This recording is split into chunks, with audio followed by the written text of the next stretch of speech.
Eritaona tao aorianany navery ny satroboninahitry ny mpanjakavavy raha navalina voalohany satria raha tsy ahirina dia ny 3 desambra 2024 teo tokoa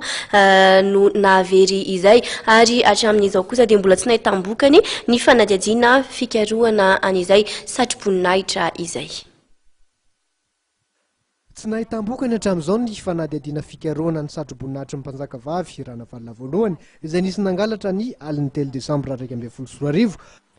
Araka ny nambarandramatoa Eliara Velomanatsoa, ministry ny kolotsaina io arivo io raha niona tamin'ny mpanao gazety ny tenany tetsy ampiroan'ny ZP-Flo mikasika ny zava-bita ministera izay saniny. Izy io aloha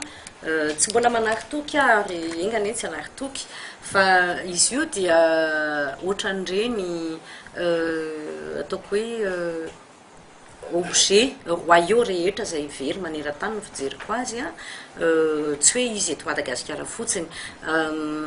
izay ndray andro any izy mety hivoaka avany fa ny anatina collection privée na zavatra hafa angamba no mety ho ahitantsika azy fa raha ny ankehitriny aloha zany dia tsy nety ny abotira mihitsy tanteraka lay investigation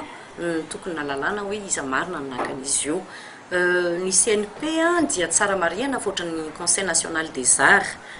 émanation ny ministère ny kolotsaina ny CNP fa fotsiny manana membre avy any amin'ny présidence izy io ohatra ny brigade anti-piratage ihany koa zany.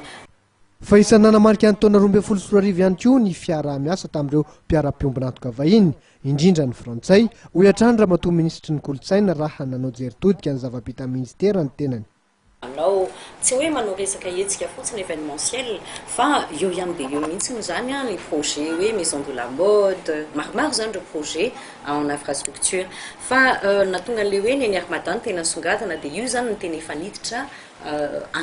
lela vola zany hoe sorabola any amin'ny ministera ny kolotsaina andray coopération française zany ary efa nivadika ho asa dia toerana isan'izany no fandefasana andreo tanorantsika malagasy tamin'ny volana septembre octobre iny tany à Paris zany miara-miasa tamin'ny madame Sakina Msa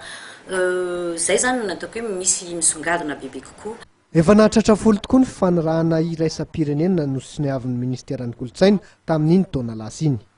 Isan'ny nasongadin-dramatoa ministra ihany koa ny famoahan'ny satany artista.